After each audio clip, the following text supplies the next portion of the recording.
Barumsa kana dura baranne lakkoofsota tokko kaasnee hanga 19tti lakkaa'uu baranneerra.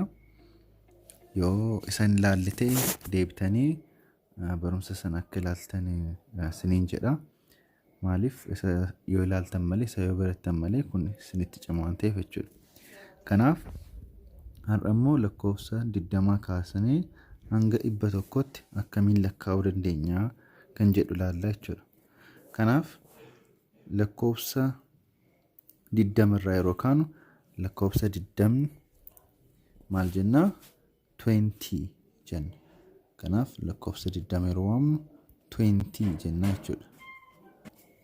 Kanaan booda warri jiran garuu tokko hanga 9tti duwwaa dhumarratti itti dabaluu qofaa jechuudha.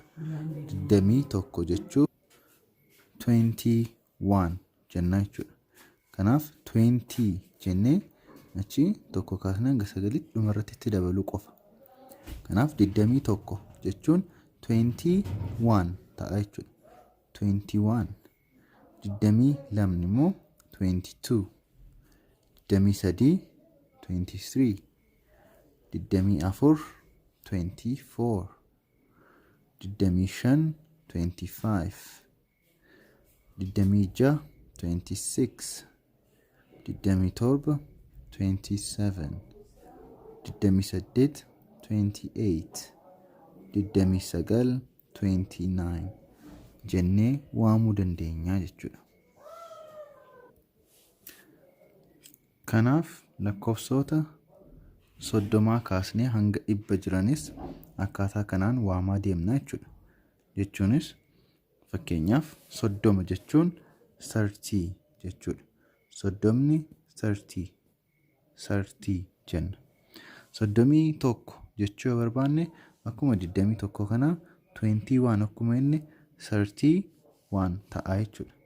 31 21 32 jenna 22 jechuuf 30 jennee lakkoofsatti aanu biratti guunnaa jechuudha. 36 jechuu yoo barbaanne 36 ta'a jechuudha. 40 akkasuma 40 jechuun 40 yoo ta'u 41 42 jennee itti fufu immoo 41 42 43 44 jechaatti fufnaa jechuudha. Kanaaf aniifis akkasuma.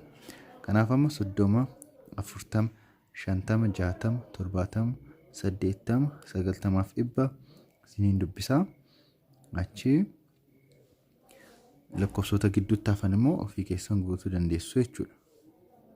Kanaaf lakkoofsni inni jalqabaa kun yeroo dubbifamu 30 ta'a jechuudha. 30 30 40 50 60 70 80 90 100. Kanaaf asitti amma akka sirriitti hubattan kan hin barbaadu garaagarummaa lakkoofsa 30 fi 13 adda baasuu qabdu. Kana dura sabaranne irratti barumsa kanaan dura ture irratti maal jennee irraa 13 jechuun 13 jennee baranneerra. 13 30 immoo 30 dha. Garaagarummaan isaa maalidha? Dhuma irratti 13 14 yeroo jennu tiin itti daballe yoo ta'u 30 yeroo ta'u garuu sagalee tii duwwaa qaba jechuudha. 30 yoo ta'u 30 jechuun 13 immoo 13 ta'a jechuudha. Sagaleen naan dhumarra jirtu isheen kun akka adda baasnuuf nu gargaarti jechuudha.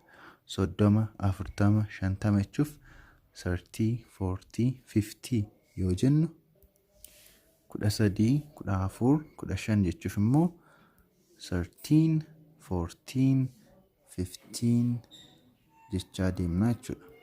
Kanaaf garaagarummaa isaanii sirriitti baruu qabdu. Yeroo 40 jennu 40 jenna, 50 60 70 80 90 jennaa jechuudha.